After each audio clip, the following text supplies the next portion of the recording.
दोस्तों, शिक्षा विला के YouTube चैनल में मैं एक बार फिर से आप सभी का स्वागत करता हूं। हमारे इस चैनल के माध्यम से हम आपको ऑनलाइन क्लासेस, कंप्लीट कोर्स के साथ और लास्ट में कुछ इंपॉर्टेंट MCQs भी प्रोवाइड कराएंगे, जिससे एग्ज़ाम में आपको बहुत ही हेल्प होने वाली है। तो दोस्तों, आज का हमारा वीडियो विजयनगर साम्राज्य और बहमनी साम्राज्य को डेडिकेटेड होगा। तो आइए पहले मैप में इसकी स्थिति देखते हैं। तो ये रहा विजयनगर साम्राज्य और ये रहा बहमनी साम्राज्य। ठीक है, चलिए स्टार्ट करते हैं विजयनगर साम्राज्य। तो आइए जानते हैं विजयनगर साम्राज्य का उदय कैसे हुआ। इसके पीछे एक कहानी है। जब उत्तर भारत में मोहम्मद बिन तुगलक का शासनकाल था, तो उसने अपने राज्य के विस्तार के लिए दक्षिण में सैन्य अभियान चलाए, जिसके फलस्वरूप एक राज्य कंपाली को उसने सैन्य अभियान के दौरान जीत लिया और फिर वहाँ के दो भाई हरिहर और बुका को बंदी बना के ले गया। कुछ समय पश्चात जब हरिहर और बुका ने इस्लाम धर्म स्वीकार किया, तो उसे रिहा कर दिया गया। फिर मोहम्मद बिन तुगलक ने पुनः हरिहर और बुका को दक्षिण में सैन्य अभियान के लिए भेजा, अपने राज्य के विस्तार के लिए। ठीक है, फिर एक समय आया जब मोहम्मद बिन तुगलक का शासन थोड़ा कमज़ोर होने लगा, जिसके फलस्वरूप कई राज्य स्वतंत्र हुए। उसी में से एक राज्य क्या था? विजयनगर था। ठीक है, जिसकी स्थापना किसने की थी दोस्तों? हरिहर और बुका ने। तो हमने कहानी जानी विजयनगर साम्राज्य के पीछे की। तो अब जानते हैं एग्जाम पॉइंट ऑफ व्यू से इम्पॉर्टेंट पॉइंट। ठीक है, मोहम्मद बिन तुगलक का जो शासनकाल में दक्षिण में हरिहर एवं बुका नामक दो भाइयों ने 1336 में एक स्वतंत्र हिंदू राज से क्या मतलब है कि जब दिल्ली सल्तनत का दौर चल रहा था, तो इस्लाम धर्म का प्रचार प्रसार बहुत हो रहा था। उस टाइम पे हिंदू जो साम्राज्य थे धीरे धीरे सिकुड़ने लगे। तो दक्षिण में इस हरिहर और बुका ने एक स्वतंत्र हिंदू राज्य विजयनगर की स्थापना की। ठीक है, और इस विजयनगर का शाब्दिक अर्थ क्या होता है दोस्तों? जीत का शहर। हरिहर और बुका ने विजयनगर की स्थापना विद्यारण संत से आशीर्वाद प्राप्त करके की थी। ठीक है, अब अगला पॉइंट और एग्जाम पॉइंट ऑफ व्यू से इम्पॉर्टेंट पॉइंट क्या है? विजयनगर साम्राज्य की राजधानी क्या थी? हम्पी। और इसकी राज्य भाषा क्या थी? तेलुगु। तो एग्जाम में अक्सर क्वेश्चन पूछा जाता है विजयनगर साम्राज्य की राजधानी और बहमनी साम्राज्य की राजधानी। तो आप ध्यान रखिएगा, विजयनगर साम्राज्य की राजधानी क्या थी दोस्तों? हम्पी। ठीक है, चलिए अब आगे बढ़ते हैं और जानते हैं विजयनगर साम्राज्य पे राज करने वाले वंशों के बारे में। तो विजयनगर साम्राज्य पर क्रमशः निम्न वंशों ने शासन किया। सबसे पहले कौन थे? द संगम डायनेस्टी या संगम वंश। कब से कब तक था इनका शासनकाल? 1336 से 1485 ईस्वी तक। फिर दूसरे आए द शुल्वा डायनेस्टी या सुल्लू वंश। इनका शासनकाल कब से कब तक था? 1486 से 1505 ईस्वी तक। फिर तीसरे कौन से आए? द तुलवा डायनेस्टी या तुल्लु वंश। इनका शासनकाल कब से कब तक था? 1505 से 1570 तक। अब चौथे और अंतिम कौन है? द अराविडू डायनेस्टी मतलब अराविडू वंश। इनका शासनकाल 570 से 650 ईस्वी तक था। ठीक है, तो चलिए अब जानते हैं इन वंशों के बारे में एक एक करके। तो सबसे पहले हमारा वंश है द संगम डायनेस्टी। ठीक है, हरिहर और बुका ने अपने पिता संगम के नाम पे संगम राजवंश की स्थापना की।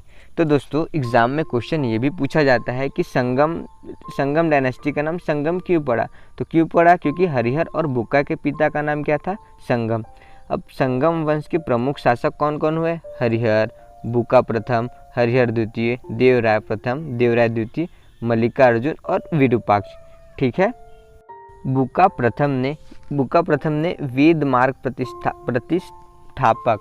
ये एग्जाम पॉइंट ऑफ व्यू से एक इम्पॉर्टेंट पॉइंट है कि वेद मार्ग प्रतिष्ठापक किसको कहा जाता था? तो बुका प्रथम को कहा जाता था। और इटली यात्री निकोलो कांति विजयनगर की यात्रा पर देवराय प्रथम के शासनकाल में आया था। तो ये एग्जाम पॉइंट ऑफ व्यू से इम्पॉर्टेंट होता है। जो भी विदेशी यात्री जिसके शासनकाल में उसके शासनकाल के दौरान आता है, वो एग्जाम पॉइंट ऑफ व्यू से इम्पॉर्टेंट होता है। तो निकोलो कांति किसके शासनकाल के दौरान आया था? देवराय प्रथम। ध्यान रखिएगा इस बात को। अब अगला हमारा पॉइंट है संगम वंश का सबसे प्रतापी राजा कौन हुआ दोस्तों? देवराज द्वितीय। ठीक है, अब अगला हमारा पॉइंट है फारसी राजदूत अब्दुल रज्जाक देवराय द्वितीय के शासनकाल में विजयनगर आया था।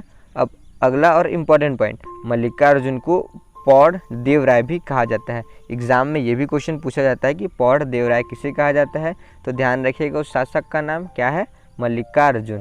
ठीक है, अब हमारे दूसरे वंश द शुल्लू डायनेस्टी या सुल्लू वंश। ठीक है, आइए जानते हैं सुल्लू वंश के बारे में। सुल्लू नरसिंह ने विजयनगर में दूसरे राजवंश सालू वंश की स्थापना की। सालू वंश के बाद विजयनगर पर तुल्लु वंश का शासन स्थापित हुआ। ठीक है दोस्तों, अब हमारा तीसरा वंश कौन सा हो? द तुल्लु वंश या द तुल्लु डायनेस्टी। तुल्लु वंश की स्थापना वीर नरसिंह ने की थी। इस वंश का महान शासक कौन हुआ? कृष्ण देव राय। ठीक है, बाबर की एक आत्मकथा बाबरनामा, बाबर की आत्मकथा क्या नाम है? बाबरनामा। इनके बारे में हम आगे पढ़ेंगे, लेकिन अभी सिर्फ एक पॉइंट जान लेते हैं कि बाबर ने अपनी आत्मकथा में कृष्ण देव राय को भारत का सबसे शक्तिशाली शासक बताया था। ठीक है, कृष्ण देव राय के शासनकाल में पुर्तगाली यात्री डेमिगोस पायस विजयनगर आया था।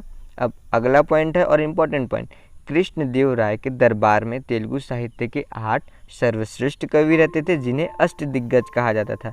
तो एग्जाम में क्वेश्चन ये पूछा जाता है कि अष्टदिग्गज किसके दरबार में रहते थे? तो कृष्णदेव राय या कृष्णदेव राय प्रथम। ठीक है, कृष्णदेव राय के शासनकाल को तेलुगु साहित्य का क्लासिक युग कहा गया है। ये भी एग्जाम पॉइंट ऑफ व्यू से एक इम्पॉर्टेंट क्वेश्चन है कि किस शासक के काल को क्लासिक युग कहा गया है? तो कृष्णदेव राय के।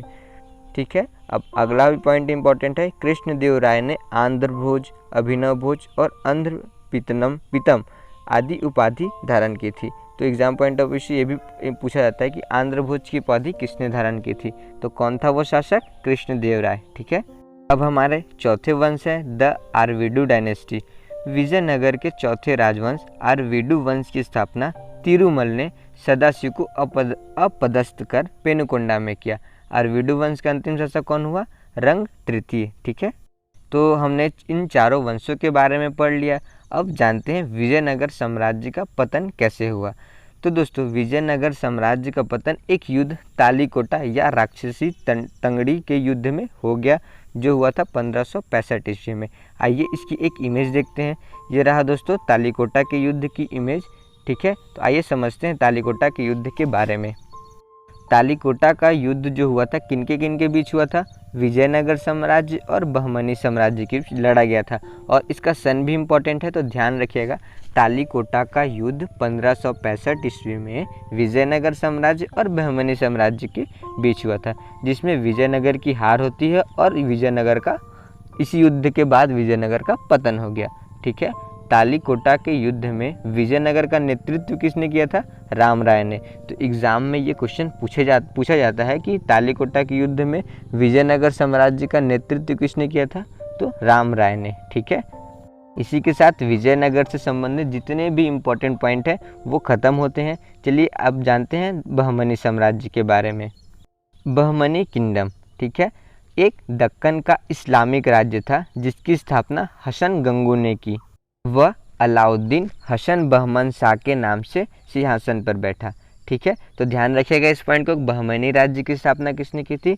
हसन बहमन शाह या हसन गंगू ने। और विजयनगर साम्राज्य की स्थापना 2 भाइयों हरिहर और बुक्का ने मिलकर की थी। ठीक है, और बहमनी साम्राज्य की राजधानी क्या थी? गुलबर्गा। और विजयनगर साम्राज्य की राजधानी क्या थी? हम्पी। मैं इन पॉइंट को रिपीट कर रहा हूँ, मतलब ये एग्जाम पॉइंट ऑफ व्यू से इंपॉर्टेंट है, इसलिए मैं रिपीट कर रहा हूँ। ठीक है, अब इस राज्य की राजभाषा क्या थी? मराठी। और विजयनगर राज्य की राजभाषा क्या थी? तेलुगु। ठीक है, इसका प्रतिद्वंदी हिंदू विजयनगर साम्राज्य था। ठीक है, तो क्यों था हिंदू विजयनगर साम्राज्य? क्योंकि जब महाराष्ट्र वाले रीजन में बहमनी साम्राज्य का उदय हुआ, उस समय उत्तर भारत में तो पूरे दिल्ली सल्तनत तुगलक वंश का शासन था, जिसके कारण बहमनी साम्राज्य उत्तर की ओर तो आक्रमण कर नहीं सकते थे। तो क्या हुआ, वो अपने राज्य के विस्तार के लिए दक्षिण क्षेत्र को चुना, जहाँ पे विजयनगर साम्राज्य का राज्य था, जिसके कारण इनके बीच में अंततः संघर्ष बना रहा और अंत में बहमनी साम्राज्य की विजय होती है और विजयनगर साम्राज्य का पतन हो जाता है।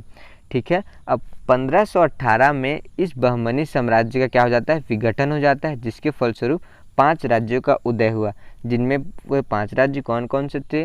गोलाकुंडा, बीजापुर, बीदर, बिरार और अहमदनगर। ठीक है, तो चलिए मैप में इनकी स्थिति देखते हैं। तो दोस्तों ये रहा बिरार, ये रहा अहमदनगर, ये बीजापुर, ये बीदर और ये रहा गोलाकुंडा।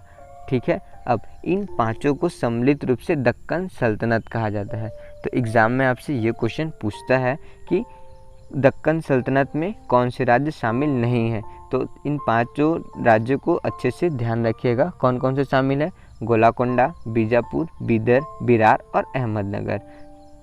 आप सिर्फ 2 राज्यों का नाम याद रखिए, गोलाकोंडा और अहमदनगर। बाकी तीनों नामों में क्या है, स्टार्टिंग में बी। बी मतलब बीजापुर, बी मतलब बीदर और बी मतलब बिरार, मतलब 3 बी। ठीक है, इस तरह से इन 5 राज्यों को आप याद रख सकते हैं। अब आगे बढ़ते हैं और देखते हैं बहमनी किंगडम में इन 5 राज्यों की स्थापना कब और किसने की थी। तो यहाँ मैंने एक टेबल के माध्यम से समझा रखा है। बीजापुर जो था आदिल शाही वंश था, उसकी संस्थापना किसने की थी? यूसुफ आदिल शाह ने 1479 ईस्वी में। ठीक है, अहमदनगर की स्थापना निज़ाम शाही मलिक अहमद ने की थी 1490 ईस्वी में। बरार की इमाद शाही संस्थापक कौन है? फतेह उल्लाह इमाद शाह, जो 1490 ईस्वी में की थी इसकी स्थापना।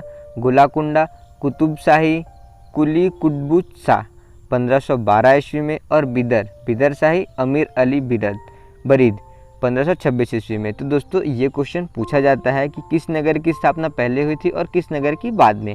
तो सबसे पहले किस नगर की स्थापना हुई थी? बीजापुर। और सबसे बाद में किस नगर की हुई? बिदर की। ठीक है, अब एक नोट करने के लिए इम्पोर्टेंट पॉइंट है, विजयनगर की मुद्रा को क्या कहते थे? पैगोडा। और बहमनी साम्राज्य की मुद्रा क्या कहलाती थी? हुंड। इसी के साथ हमारा थ्योरी वाला सेक्शन समाप्त हुआ, जिसमें हमने विजयनगर साम्राज्य और बहमनी साम्राज्य से जुड़े इंपॉर्टेंट तथ्यों के बारे में पढ़ा। तो चलिए अब लगाते हैं कुछ इंपॉर्टेंट MCQs।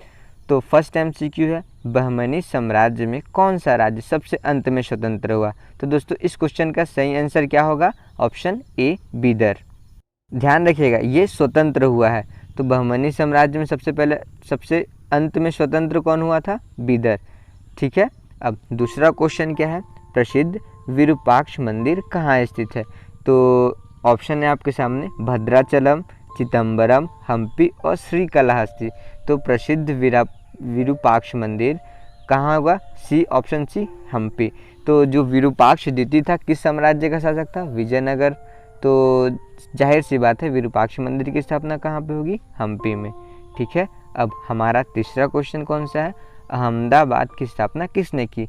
ऑप्शन आपके सामने है, अहमद शाह प्रथम, मोहम्मद बेगड़ा, मोहम्मद शाह और इनमें से कोई नहीं। तो अहमदाबाद से रिलेटेड कौन सा है? अहमद शाह प्रथम। ठीक है, तो इस क्वेश्चन का सही आंसर क्या होगा? Option A, Ahmad Shah. अब हमारा चौथा क्वेश्चन है, कृष्णदेवराय के दरबार में अष्टदिग्गज कौन थे? ऑप्शन है आपके सामने, 8 मंत्री, 8 तेलुगु कवि, 8 महान सेनापति और 8 परामर्शदाता। तो मैंने बताया था कौन थे वे। तो इस क्वेश्चन का सही आंसर होगा 8 तेलुगु कवि। ठीक है, अब हमारा पांचवा क्वेश्चन है, इनमें से किसे आंध्रभुज भी कहा जाता है? तो मैंने जब कृष्णदेव राय के बारे में पढ़ाया था तो मैंने उनकी उपाधियों के बारे में बताया था। तो आंध्रभुज किसे कहा जाता है? कृष्णदेव राय। तो इस क्वेश्चन का सही आंसर होगा ऑप्शन ए। अब अगला क्वेश्चन है हमारा, किसका शासनकाल तेलुगु साहित्य का क्लासिक युग माना जाता है? ऑप्शन है आपके सामने, राजराज, देवराय प्रथम, देवराय द्वितीय और कृष्णदेवराय प्रथम। तो दोस्तों मैंने बताया था किसके शासनकाल को तेलुगु साहित्य का क्लासिक युग कहा जाता है। तो इसका सही आंसर होगा ऑप्शन डी, कृष्णदेवराय को। ठीक है, हमारा अगला क्वेश्चन है, विजयनगर किस नदी के तट पर स्थित है? तो दोस्तों विजयनगर किस नदी के तट पर स्थित है? तो इस क्वेश्चन का सही आंसर होगा ऑप्शन डी, तुंगभद्रा। और बहमनी साम्राज्य किस नदी के तट पर स्थित है? तो कृष्णा नदी के तट पे। ठीक है, कृष्णा नदी के उत्तर में है बहमनी साम्राज्य और दक्षिण में क्या था? विजयनगर साम्राज्य। तो ऐसे याद रख लेगा आप लोग। अब आठवां क्वेश्चन है हमारा, बहमनी राजाओं की राजधानी क्या थी? दोस्तों क्या थी बहमनी राजाओं की राजधानी? तो इस क्वेश्चन का सही आंसर होगा ऑप्शन ए, गुलबर्गा। और विजयनगर राजाओं की राजधानी क्या थी? हम्पी। तो इन दोनों की राजधानियाँ आप अच्छे से ध्यान रखिएगा। अब हमारा 9वां क्वेश्चन है, कृष्णदेवराय किसके समकालीन थे?